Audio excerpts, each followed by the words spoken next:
Hello and welcome to Monday's edition of Cracking the Cryptic, where we've got another Fog of War puzzle for you to have a look at today.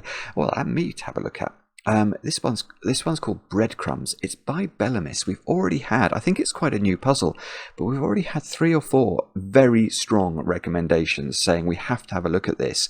And I am particularly looking forward to it because I am a massive fan of the sort of basic idea behind the rules in this puzzle, which is that within a constraint, so within sort of the red line constraint, you can't repeat a digit.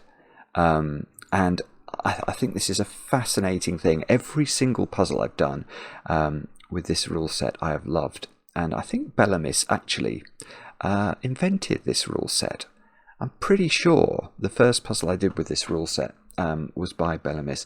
And we'll look at this one in a moment or two's time. Oh, actually, I'll just show you. Look at some of the comments I just snipped on this one. What a beautiful solve path. One of the best puzzles I've ever solved. So yeah, I think this is going to be splendid. And well, I've introduced a puzzle which is good. Now, unfortunately, I have to get on with Confessions of a Doofus, because I have been a doofus.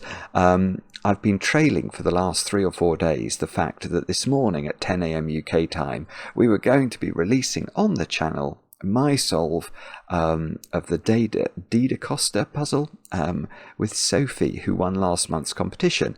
So I just checked, and it didn't go up. I don't know what I did wrong. I must have somehow not scheduled it properly. So I'm sorry to Sophie. I'm sorry to any of you who've been waiting for it. It will now go out tomorrow at 10 a.m. UK time. And I apologise very much. It's just utter doofusness, doofus-ishness on my behalf. But I can tell you that Mark and I are still intending to stream later on today, so hopefully I haven't got that wrong yet. 10 p.m. UK time this evening, we're going to be revisiting the Blueprints mansion. This is this sort of mansion that changes every time you go in it. And I am really looking forward to this, not just because it's a brilliant game, but because when we got to the end of the last stream, we were right at the sort of we'd almost cracked this puzzle, but it was 1 o'clock in the morning, so we sort of had to leave it. And then when I came back the next day, my computer, I just put it on snooze every evening, so I was still at that point, and I still had some steps left to spend. So I actually finished the puzzle that we got stuck on, and it did do some things, but I've never got to see what those things are. So I'm hoping that we'll start the stream this evening by actually investigating what's going on a bit further, and hopefully that will lead to more discoveries in this wonderful game. So anyway, that's what we're doing tonight. I'd love to have your company, as I say, if you're around. I'll try and remember to put a link on the screen. Other than that, I've got some birthdays to do. I will mention we sent Itrio last night the first batch of feedback that we've had for the competition. This is our June competition. Can I click that? Yeah, this is the Yin Yang journey, which is a Sudoku hunt that's been live since the 1st of June. Still got till the 20th if you want to enter the competition. But I was just reading all of the comments we've had in from the many solvers who've managed to finish the whole thing. The comments are so good. They are so good. This is such a wonderful pack of puzzles, and the people are loving the story as well. So Itrio wrote a story to go along with it. It really is terrific.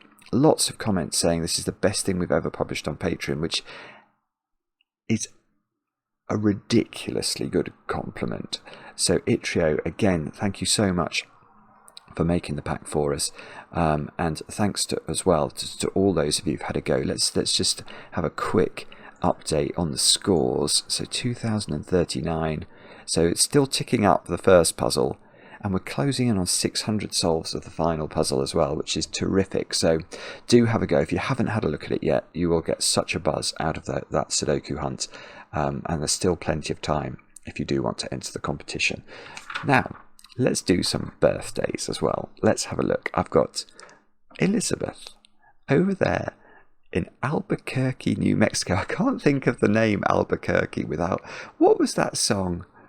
Hot frog jumping log. Oh, no, I can't remember. Albuquerque. I loved that song when I was growing up, and I can't now remember who it was by, which is... Oh, that's going to distress me.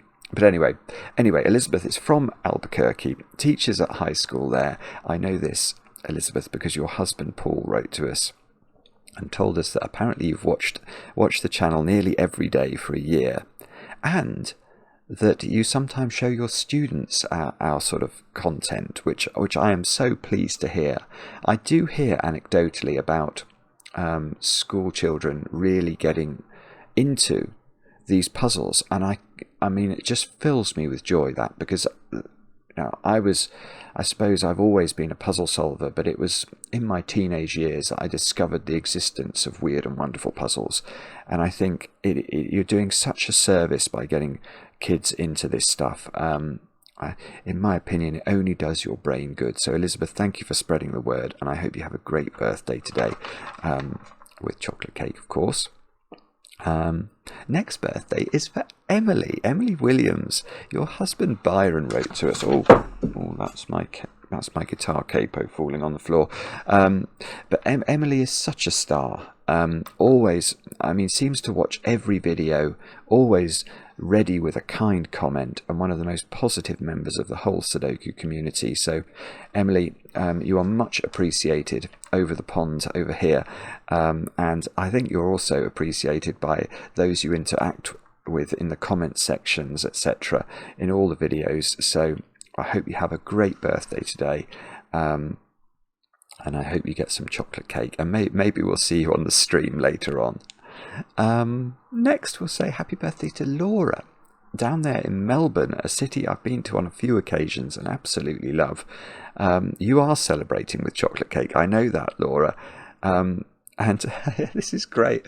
Laura really enjoyed the puzzles, the two puzzles that I've sort of talked about a bit in recent days, that I think were last week. We had Cheryl's Sudoku, which was themed on that viral logic problem, Cheryl's birthday, which is a 4x4 puzzle. I think it's the best 4x4 Sudoku I've ever seen.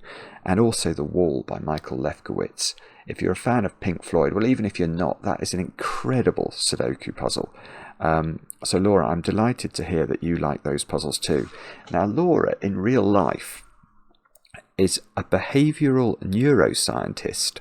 So one of Laura's other favourite types of puzzles are Marty Sears rat run puzzles, because in real life, Laura actually works with rats and mazes. So and apparently the things they get up to wouldn't surprise Marty, that's for sure. Whether they can't do teleporting yet, presumably, but I've no doubt they get up to all sorts of other jiggery pokery. But Laura, anyway, enjoy your chocolate cake today. Many happy returns. And then finally, Ronnie, it's your birthday today, and I know this because your partner, I think it's Kaylin, I hope I'm saying that correctly, known in the Sudoku community as AAA Battery, wrote to us and said you might appreciate a shout out, and I gather you're going to be celebrating with Dungeons and Dragons, in which Kaylin is going to play Dungeon Master. I was used to another meaning of DM, Kaylin, so I hope I'm right in understanding that that's what you meant. And you're having two cakes. You're having a German Erdbeerkuchen cake, which I didn't know what that was, but I've looked it up. It's a strawberry cake, as well as chocolate cake, properly iced. Well, that's great. I gather the chocolate cake was particularly for Kaylin's brother. Anyway, many happy returns, Ronnie. I hope you enjoy all the cakes, and that the dungeon mastering is suitably up to scratch. And with that said and done, why don't we have a look at Breadcrumbs by Belamis, and I will read you the rules of this one. We've got the following. We've got normal Sudoku rules apply, so we've got to put the digits 1 to 9 once each in every row, every column, and every 3x3 box. Oh, dynamic fog today, so the grid is partially covered in dynamic fog. The first correctly placed digit on each constraint will remove fog from other cells. Wow. Okay, that's something slightly different. So, yeah, so if we got one of those digits, what was that? What's that going to do? That's going to remove. Oh, the first one will just remove fog from other cells. It doesn't say it will reveal other types of these clues. So it's just... Okay, so the only times we're going to reveal fog, I think, are when we first place a digit on a constraint. That's quite interesting. And then constraint regions, it says. Each constraint type may contain no repeated digits anywhere in the puzzle. E.g., if one thermometer contains a 5, then no other thermometer may contain a 5, etc. Now, the types of constraints we've got in this puzzle are parity. So along a red line, adjacent digits must alternate between odd and even. So if this was odd, this is even, and then this is odd again. Killer. Digits do not repeat in cages and sum to the small clue in the top left corner if given. We can't see any cages. Imagine that's a cage. And imagine in the top left-hand corner it said 15. Then those 3 digits would have to add to 15. That's how killer Sudoku works. Then we've got crop key. Digits in cells separated by a black dot have a 1:2 ratio. So that means that one of the digits will be double the other. So if this square here, I'm not going to put 2 in case it's correct, but if that's a 2, then this digit has to be either 1 because 2 is double 1, or 4 because 4 is double 2. One of those options was impossible, by the way, but that's for the solving later. Zipper. Pairs of digits equidistant from the centre of a lavender zipper line must sum to the digit in the middle of that line, noted by a dot. So we can't see any of those either. Let's draw a zipper line in. So normally zipper lines will have this sort of profile. And what that's going to mean is that we look at the digit in the middle. So say this is a 6. These 2 squares would have to add up to 6, and those 2 squares would have to add up to 6. Zipper lines are brilliant. There's loads of things you can do with zipper lines. Then we've got thermometers. So digits along a thermometer increase from the bulb to the tip. So let's try and do a thermometer. If that could be a thermometer. So you put a low digit in the bulb and then you keep going upwards as you go along the thermometer. You don't have to go up in steps of 1. You can miss digits out, but you just have to continually increase. Minimum. Cells with arrows pointing inwards must be smaller than all the other cells that share an edge. Right, that is a very weird rule. Is that the opposite of a fortress rule? So if this was a minimum cell, then I think what that means is that this digit has to be lower than all those 4. So it couldn't be a 6, for example, because these couldn't be 7, 8, 9, 10. That would be impossible. So that is a rule we don't see very often. And a digit in a grey square is even. And we have got one of those. We can see that cell is even. Although when you highlight it, it's sort of its grey squarishness disappears. But yeah, that's got to be even. Each listed constraint type appears at least once in the puzzle. So in the puzzle there's going to be some killer cages, some zippers, and some thermometers, and some minimum cells, because there have to be. That's a weird rule, actually, because why would you list the constraint if it didn't appear in the puzzle? Anyway, we'll discover that in a moment. Do have a go. The way to play is to click the link under the video as usual. But now I get to play. Let's get cracking. I can see some things to do straight away here. Let's start with the black dot sequence. Because we've got sort of 3 cells joined by 2 black dots, there's very few possibilities here. So imagine that one end of this was a 1. Then the next digit would be a 2, and then you'd have to go to 4, because you have to keep doubling. You can't go 1, 2, back to 1 again. That will break Sudoku. So it's going to be 1, 2, 4, which could be in the other order, 1, 2, 4. If you start, on the other hand, with 2, you could go 2, 4, 8. You can't go 2, 4, back to 2 again. or 2, 1, 2. That won't work. And that's the last option, because once we go up to 3, 3, 6, that's going to have to be a 12, which is not a Sudoku number. So along this black dot sequence, the central digit is always 2 or 4, and the winged digits are from 1, 2, 4, and 8. And this sequence will always include the digits 2 and 4. So that's just something that if you do a lot of Kropki dot puzzles, you will become very familiar with that constraint. Now that's okay. I mean, there's a couple of things I can see straight away with the red lines. Let's just extend these red lines, because we can actually say straight away that we can't extend any of these red lines any further. Now, why is that? Well, that's because these red lines are already occupying 9 cells of the puzzle, and we're told we're not allowed to repeat a digit within a constraint. There are only 9 different Sudoku digits, so if we did extend this, say, to there, then there would have to be 10 different digits in this puzzle, and there aren't. So this is the full panoply of red digits. Now, I'm just wondering here, if this was an odd digit, because 2 and 4 are on the black dots, those would be 6 and 8.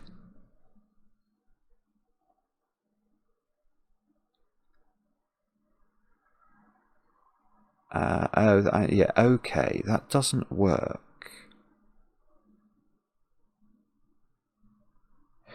Right. But yeah, there's a different way of seeing this, actually. Here's another question. Where does this digit, which we know is an even digit because of the grey square, where does that digit go in the red cells? It must be in the red cells, because one of each digit is in the red cells. And if you look there, by Sudoku, that digit is that digit, isn't it? So these are even digits. And they're not 6. They're not 6 for a cute reason. Because given these are the same digit, by Sudoku they're going on there, look. So they can't be 6, because we can't put 6 on this string of black dots. Now, this is a parity line. So what we're learning there... Oh, I've used the wrong colour here. I'll just change that to... I meant to use blue for even and orange for odd, because odd and orange begin with O. That is almost the only reason. The other reason is that in our palette, blue and orange are the most friendly for colourblind folk. So we use blue and orange as much as we can. But this is now even by this parity line. And now I've seen this recently in a different puzzle, but once we know these are both even, because we can't, there are only 4 even digits in Sudoku, 2, 4, 6 and 8, and I've used 2 of them on my parity lines already. So these 2 cells are going to have to be even, because if I this goes to the point we were thinking about before. If both of those were even, that I've used up all the even digits on my parity line, and all 3 of those would be odd, yet we're meant to alternate. So that's not going to work. So these are even, these are all odd.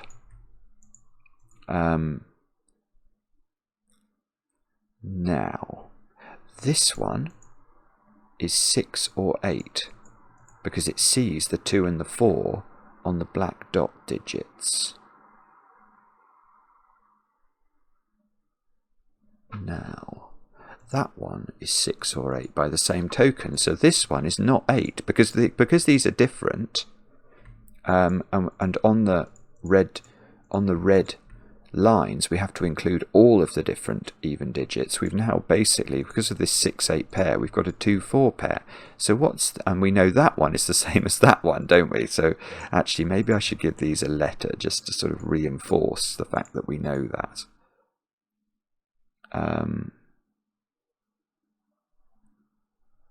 Yeah, I see. Right.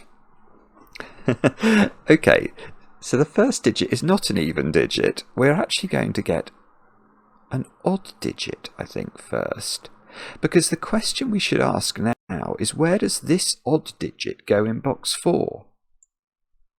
And the crucial thing to realise is it can't go on the line, because although these are odd, that would lead to a repeat on a parity line, which we can't have. So the only place that digit can go in box 4 is on the black dot sequence, and the only odd number that can go on this particular black dot sequence is 1. So I'm going to claim that that's a 1, and that, oh yes, and that's what it said, the rule said it was going to do.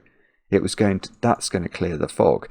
But we can go further, because now we know 1 is on this sequence. It must be 1, 2, 4, and the middle digit has to be a 2. Oh, okay, I was a bit confused about why that had cleared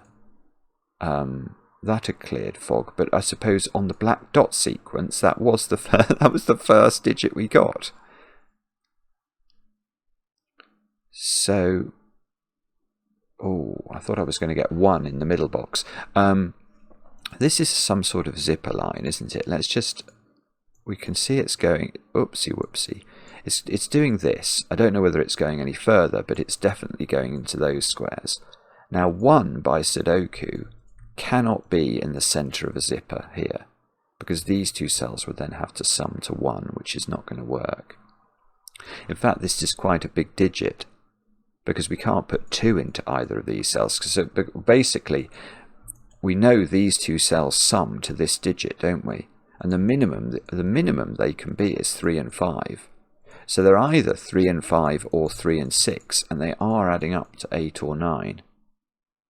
They must include 3, because otherwise they're going to blow up too large and make this non-Sudoku a non-Sudoku number.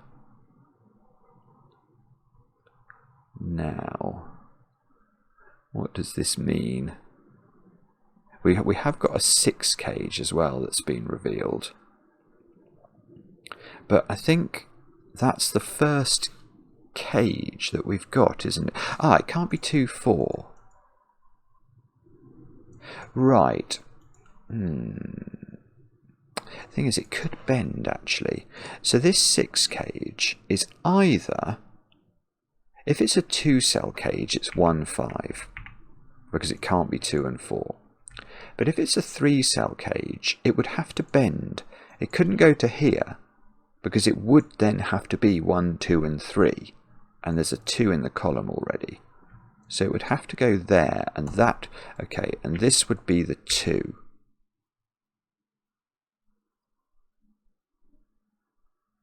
I don't know if that's possible or not. There is definitely a 1 in one of these cells.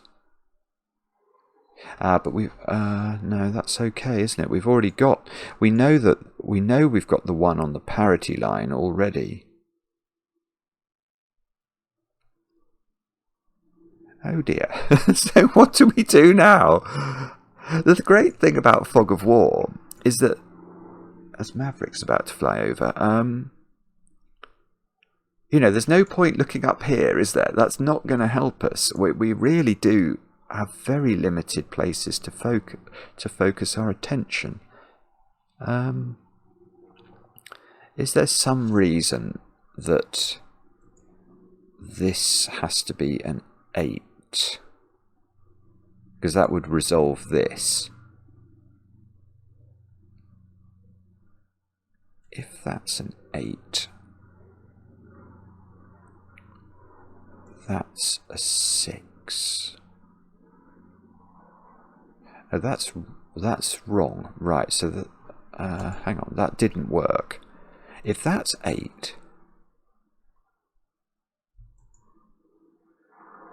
actually, maybe the logic's better to start with that cell. That can't be a 6, actually.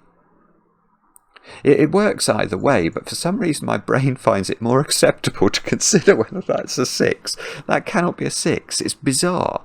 Because if that's a 6, let's just put it in the corner there. This is an 8 on the parity line. By the parity line principle, we can't repeat digits. But if this is a 6, this is a 3-5 pair, adding up to 8, and we'd have 2 8s in the row. So this is an 8 then. It can't be a 6. So this is a 6. Oh. Okay. So that's given us more thingies to think about. We've got another lavender line. And we've got another cage. Oh, right.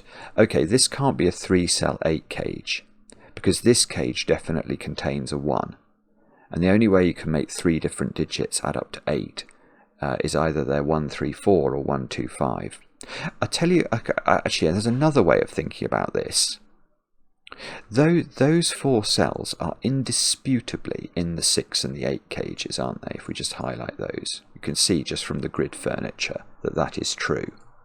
Now, if either of these cages was 1 cell larger, let's move that one there.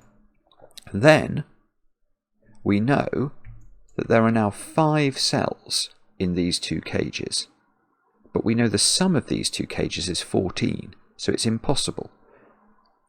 Oh, it is impossible.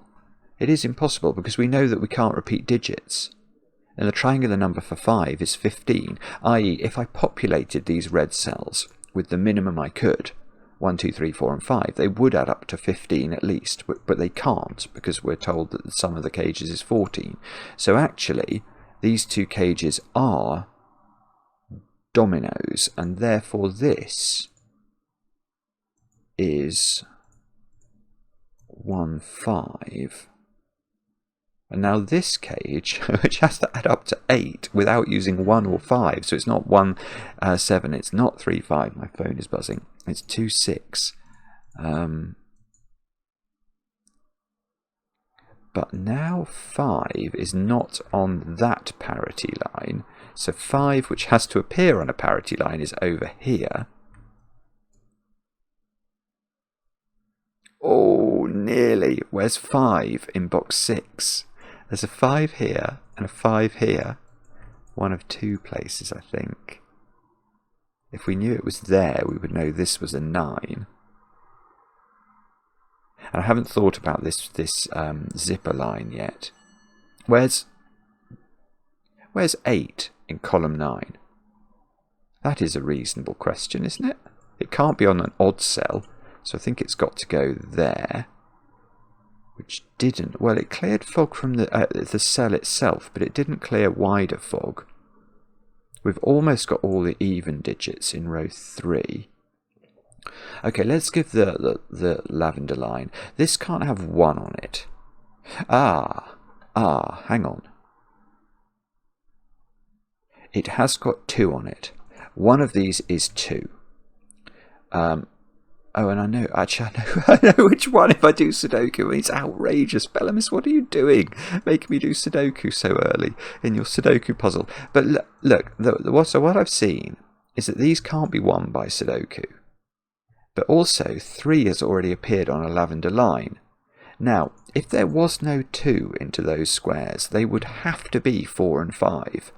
In order to keep this down as low as 9. If these were bigger than 4, 5, this would be a double-digit number, but these can't be 4, 5 because of this.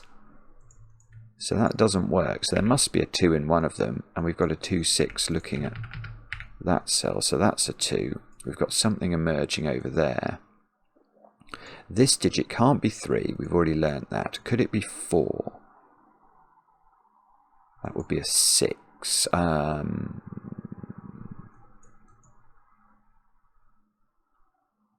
Something in my brain is telling me that that is not allowed. Why is that not allowed? This would be a 6, this would be a 6, this would be a 6. All of the even digits would be used up in row 3, so these would be the odd digits. I'm not sure actually. Okay, well this can't be 5, can it? And now can it be... I don't think it can be 6, because am I not going to run into the... Yeah, it can't be 6, Because if it's 6, 8, I'm running into the same problem we saw here with 6s and 8s. If this is 6, 8, I can't use 6 or 8 in those cells. Yet they would be 3 plus 5 equals 8, which clearly can't work. So it's not... So it's... Okay, so could it be 7 is the question. If that's a 7, that would be a 9... That would be an 8. Oh, my phone is buzzing. I don't know. It's obviously positioned somewhere where it's going to do maximum buzziness. I'll move it to a different position. Now, okay, so if this was 9, 7, that would be 8. This would be 3, 5.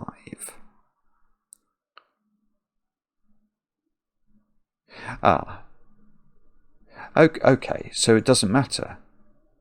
Oh, yes, actually, that's very cute. Right, so the point is that this digit is 6 or 9, and whichever one it is, it forces this to add up to 8. If that's 6, you can't use 6 in the sum, so this is going to be 3, 5. If this is 9, that's 8, because it can't be 9 again. So it's always 8. That's always 8. Oh, loads of things getting cleared.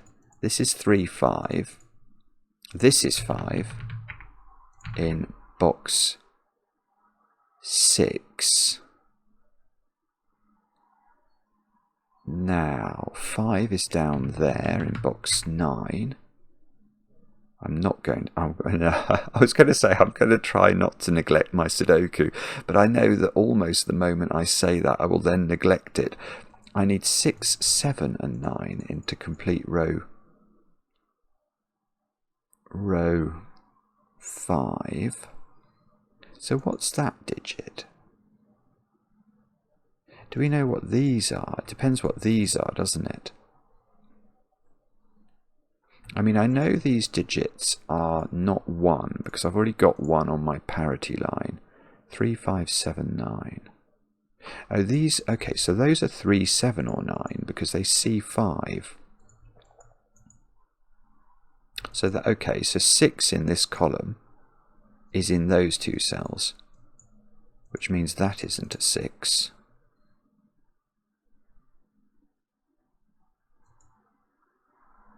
Now, I don't know what this... I've got this digit labelled as A. That was just reminding me these were the same and they were going over there. Okay, let's have a look. We've revealed some things. What are these things? They are... Oh, is it a thermometer? Thermometer, that's what we've revealed. And another cage. Which... 1, 2, 3, 4, 5, 6, 7. 28. Ah, right. This is a domino, this cage here. Because if it was a 3-cell cage, let's consider whether that could be the case. So let's make that a 3-cell cage. We now know that we'd have 7 different digits adding up to 6 plus 8 plus 10, which is 24. That's impossible because the triangular number for 7 is 28. I.e., if we populated these cages with 1, 2, 3, 4, 5, 6 and 7, which is the very minimum we could do, they would add up to 28 already. Yet they're only meant to add up to 24. So the only way that we can make it work is actually to make sure that we're dealing with the triangular number for 6 instead. And now it will work. Because now, obviously, 6 digits adding up to 24 is possible. Now, this domino can't be 1, 9 or 2, 8 or 4, 6. So it's got to be 3, 7, I think.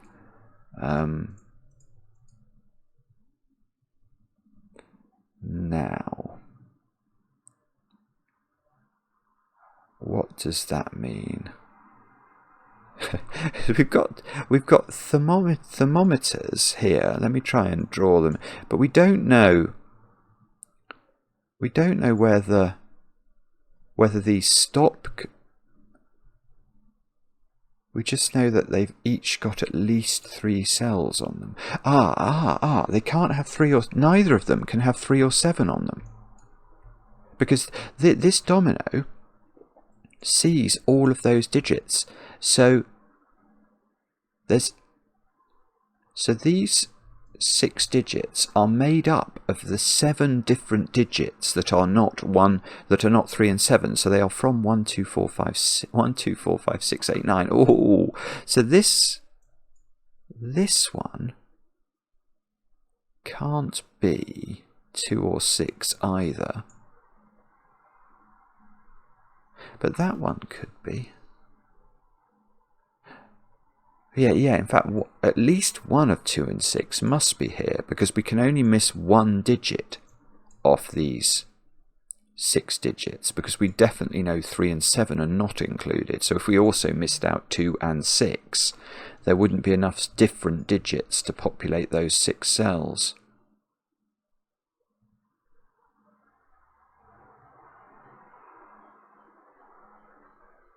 But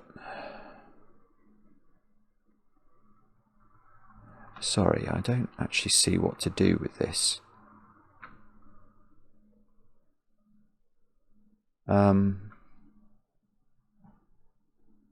Oh, bobbins, I'm not seeing it. Sorry. I've got a horrible feeling it's Sudoku again. Is it? I actually, you know what I do think? I do wonder whether I've fully used these orange cells that I got originally.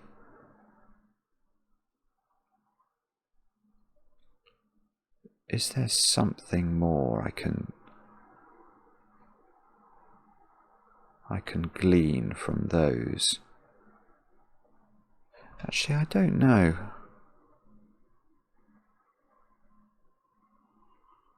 One, two, three, 4, 5.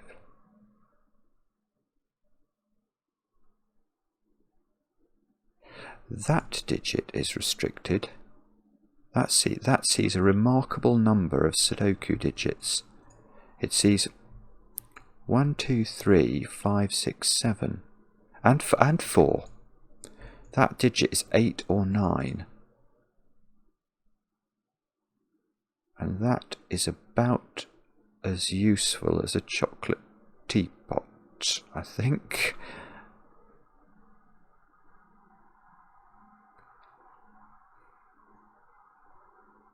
Oh, bobbins, right, sorry. Okay, so what is it? Is it something to do with the interaction of this odd pair and these oranges somehow? If that was 3 or 7, it would be the same as that.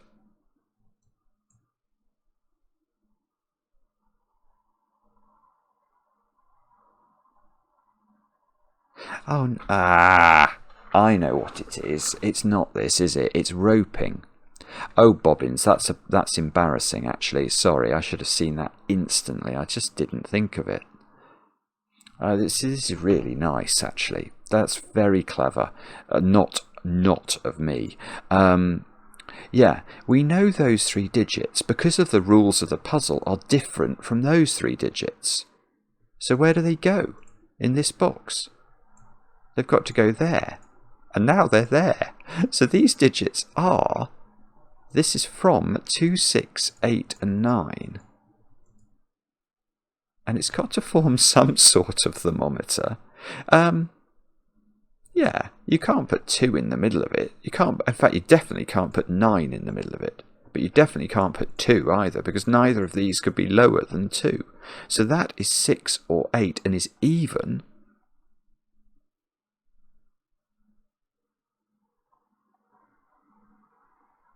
Oh, bobbins, I don't know what that means. So these are these digits as well, aren't they? So they're 2, 6, 8, 9. That one's not 2. But this isn't a thermometer, so I don't think... It's more likely it's going to be this one, I think. So these 3 digits, we can see they're going in those cells and those cells. Actually, maybe this isn't as good as I thought it might be. Ooh, there's a very strange noise. I don't know if you can hear that through the window. There's some sort of strange vehicle exploding down the road.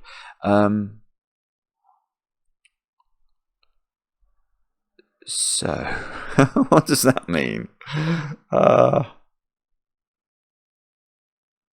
Do I actually have to pencil mark this? 1, 1, 4, 5, 8, 9. I'm just going to do it for a second, if you'll forgive me. 1, 4, 5, 8, 9. Okay, this is the middle of a thermometer, so it can't be a 1 or a 9, because that would imply that either there would be a digit higher than 9 on the thermometer, or a digit lower than 1.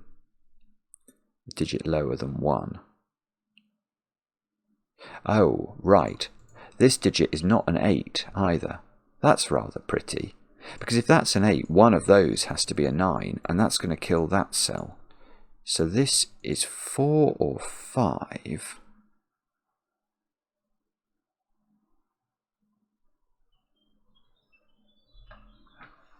That's not 8 because of this one. And this is really weird, isn't it? So this digit, these digits, 1, 4, 5, 8, 9. So that digit, 1, 4, which is purple, so it is one of those digits, is not 1, 4, or 5. So that digit is 8 or... Oh, that's right, that's it. Well, no, I mean, it's not it. Let me be very clear. It's not it. But that is definitely new information. I've got an 8-9 pair now in box 4, and I haven't put 3, 5, and 7 into the box. So let's pencil mark these cells. That one we know is not 5, so that's 3 or 7. Oh, no, that's beautiful. It's beautiful. I've got it now. Right, I'm going to just extend my green roping. Because by the roping that we've already established, these 3 are the same as these 3 are the same as these 3. This is very clever, Belamis. It's beautiful. Look, these are 3 and 7. So in that string of greenliness, I must have 3 and 7. Well, that's not 3 or 7. So that one can't be 5, because this is where the 3 and 7 is, and that is a 5. No. Well, I think it was correct, but it didn't clear the fog, which is distressing. No, it's fine. It's fine. Because surely... Oh, is that wrong, though?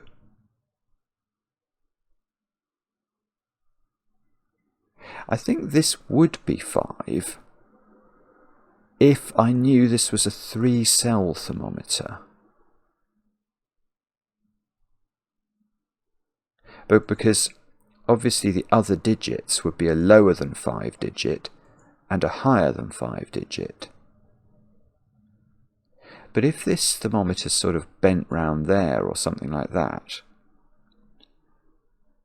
I don't know if this is possible, but I'm just going to make up. Then couldn't this be, say, 1, 4, 5, 9?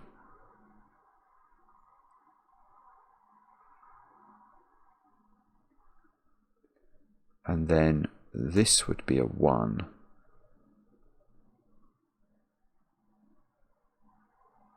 That would be a 4. No, hang on, that wouldn't work. But maybe 2, 4, 5, 9 or something. 4, 5, 9.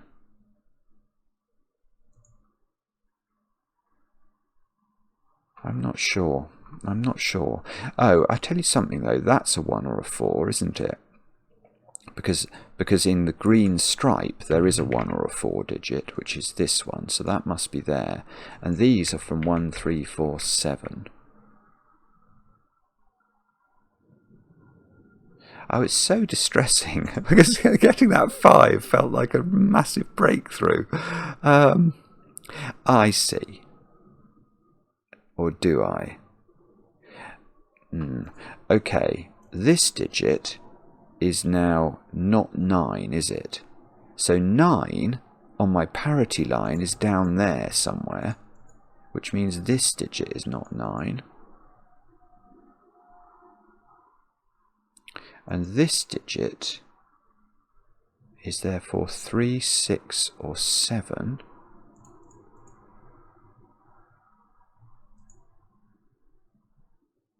And I've got this 8, 9 pair here.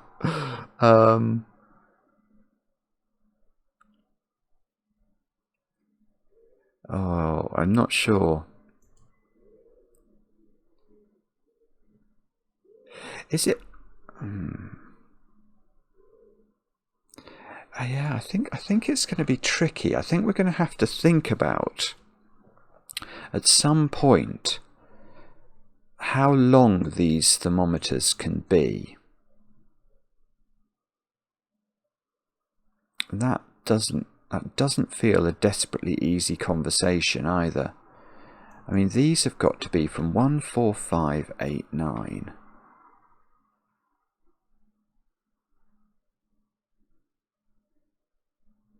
Unless there's something more we can do with the other options that we've got. I definitely know these include 2 and 6, don't I? Because of this.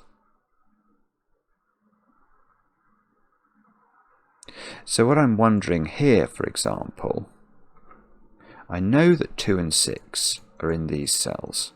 I know that's definitely not a 2. Now, if this was 8, one of these would have to be 9, and that would have to be 9. Oh, hang on. No, hang on, there's something wrong with that. Yeah, this can't be... I see. That one can't be 8. Because if that's 8, one of these has to be 9, and I'd be making this the 8, wouldn't I? So I can't have 2, 6, 8, 9 into those 4 cells. Yeah, that's it.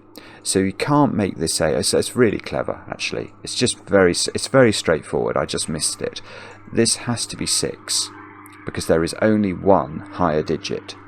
If this was 8, one of the yellow digits needs to be 9, and it couldn't be, because that's already the 8. So this has to be 6, is what I'm going to claim. Oh. I thought that was going to clear the fog down here, and it didn't at all. It's cleared the fog up there. Oh, well, okay, that's still useful. Because now...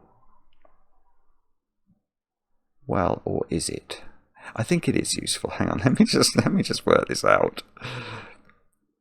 So now this is a bulb, so this is definitely not 8 or 9. So... Oh yeah, this is good. This is exactly what we were hoping for. Because now this digit must be that digit. And that digit must be the middly digit. Because the other digit is a great big whopping digit. And in fact we now know that's not 8. So that's got to be 9. That's got to be right. Yeah, and that worked. And this is 5. So this is 9. This is 8.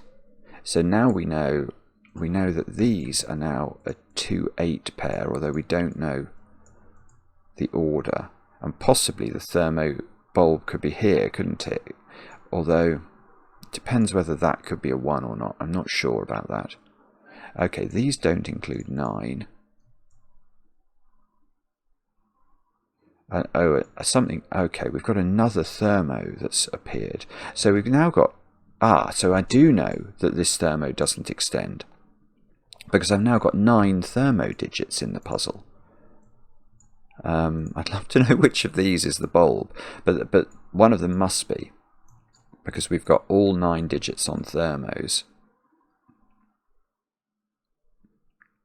And can we do anything else with my roping?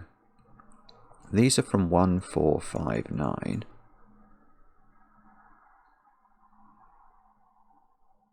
And do I know what this is on this? Yeah, okay, so we've had 2, 6, 8, and we've had 5 and 9. So the only even digit we could possibly have now on this thermo is 4, but we don't know whether we have it because we don't know what this is. So we're looking at 1, 4, 3s, and these are from 1, 3, 4, 7. And that's a middly digit, so that's not a 1.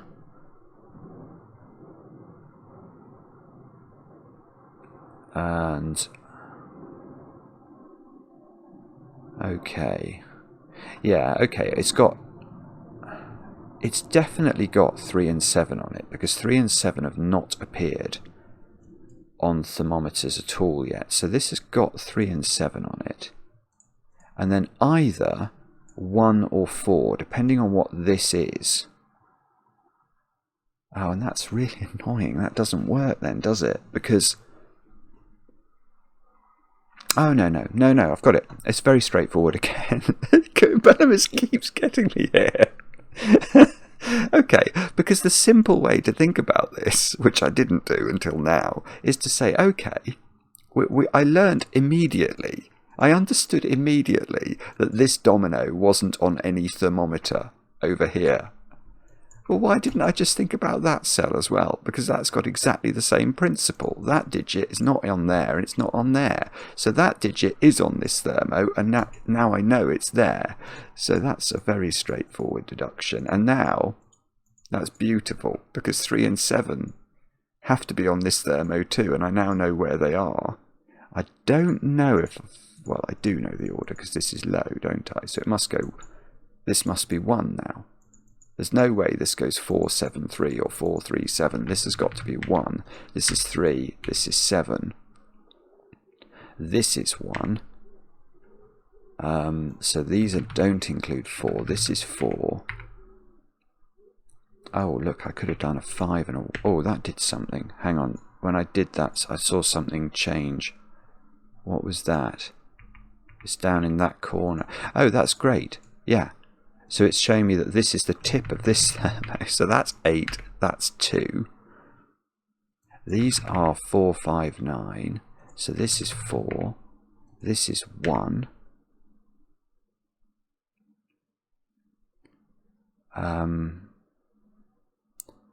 There could be lots of other things we can do here. We're just gonna have to bear with me while I try and work them out. Okay, so this, is this really helpful or not? It probably is. Where's 9 in this box? Oh no, it could be there. Oh, hang on, I haven't even seen this. How long's this been? There's a new zipper thing. Oh dear, I don't know how long that's been there. But there is now a zipper thingy there, which is coming from this cell. So that can't be a 9. The zipper only adds up to 8. Now I can ask where 9 goes in here. So this is a 1, 9 pair. 2, 4, 3, 7. Is that helpful? I'm not sure. There is a 6, 7 pair in row 5, so that seems to say this is a 9. That worked. Now 9 apparently is down there, so 9 is here. Oh, that's big. That's a really big deduction, because now 9 is here, and that's telling me this is a 6. So that should be a 4. And now 6 has appeared on a zipper, so that's got to be a 7. So we now need a 1. So this has got to... hang on. Could that... I might just have to do some checking here. I'm not sure whether or not... Let's just get rid of the roping considerations. I might get rid of the blue as well. In fact, I'm going to get rid of everything, because I just want to have a look at this. This cell... No, it's there's definitely no purple in there, is there? Because what I'm thinking is I need 7 plus 1 equals 8. And I don't think it's this one, because there would be the line, we'd see the line going in there. So the only place this can get a 1 from is straight down here. It's this cell. So I think that's telling us how the ordering of the 1 and the 9 work. And that did seem to work, didn't it? Now 1 is in one of the... Oopsie. Oh, I didn't mean to do that. And I was trying to do a corner pencil mark. We unfortunately did learn that that's a 1, but we won't allow ourselves to use that. 2, 4, and 6 into these squares. So these are all even. That's definitely not 6 anymore. So that's 6. 2 and 4 have to be in this pair. This is 3 or 7. In box 6. And what about those squares then? They are 3, 6, 7.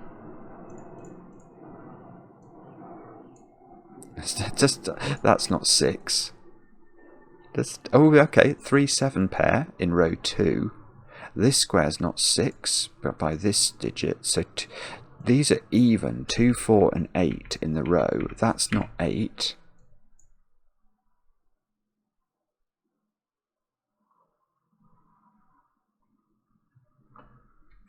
Okay, sorry. I know I've just stopped talking. I can't actually see what that's doing. What about this row then? That's not 6. So the 6 has to go at the very top here. Didn't clear fog, but it does give me that digit. That's 8. That's 2. That's 6. So that's 2. Something got cleared over there. I'm not sure quite what it was, but 4, 8 by Sudoku. This is not 2. This is not 4. All the even digits have gone in box 2. So 5 has to be down here.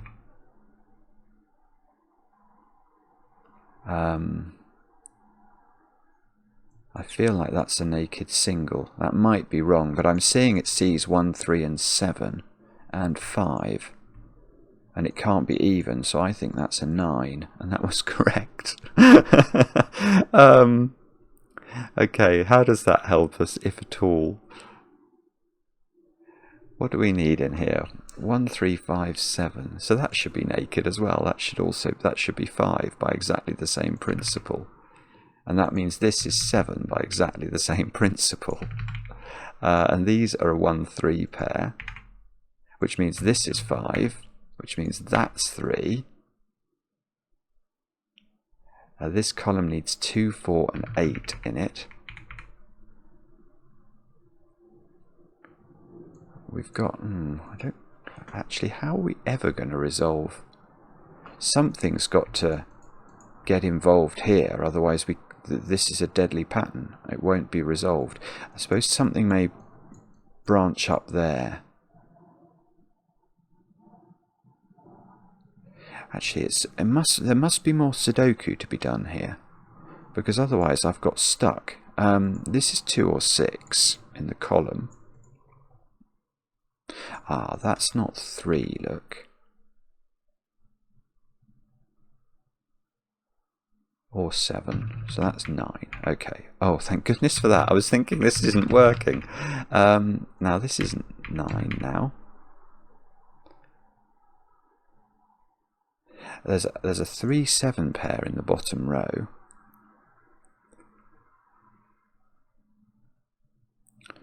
No, what I was about to say doesn't work, so I'm not saying it. Okay, so where should we look next? Oh, well, we got this even digit, didn't we? I did see that popping up and then promptly ignored it. 4 or 6, that's very nice. So in this column, I've got a 4, 6 pair. So these digits are going to be 5 and 9, and we know the order from this 9 here. So that's 9. That should be 5. That should be 4 now. That means this is 9. This is 5, and we are nearly there, I think. 1 has to be here by Sudoku. These two squares include an 8, so that we know the 8 must go there, and a 6. Oh, and that's got a black dot on it, so that's got to be a 3. That's a 7. That's a 7. That's a 3. That's on the parity line, so very nice.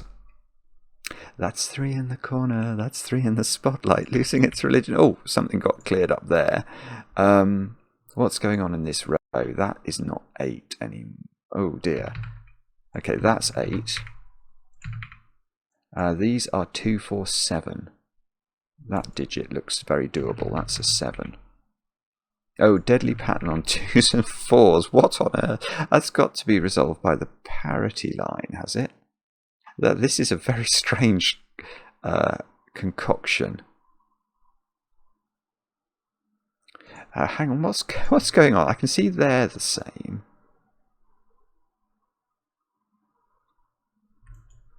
What's going on there? I don't get that. That and that are all the same. So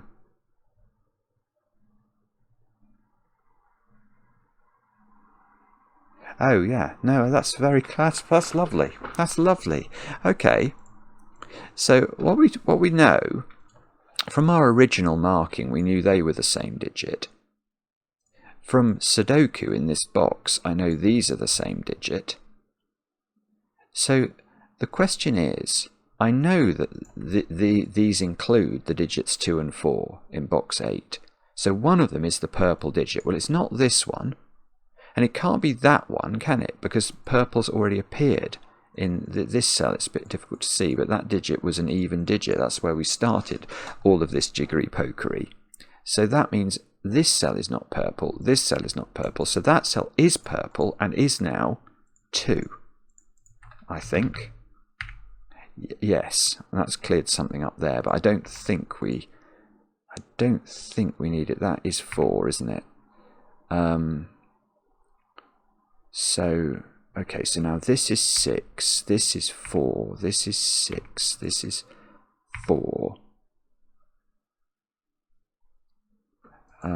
And now something is meant to clear this. I've still got 2 bits of fog left. And those 2 are the same digit. Because whatever this is, it goes there. So they are the same.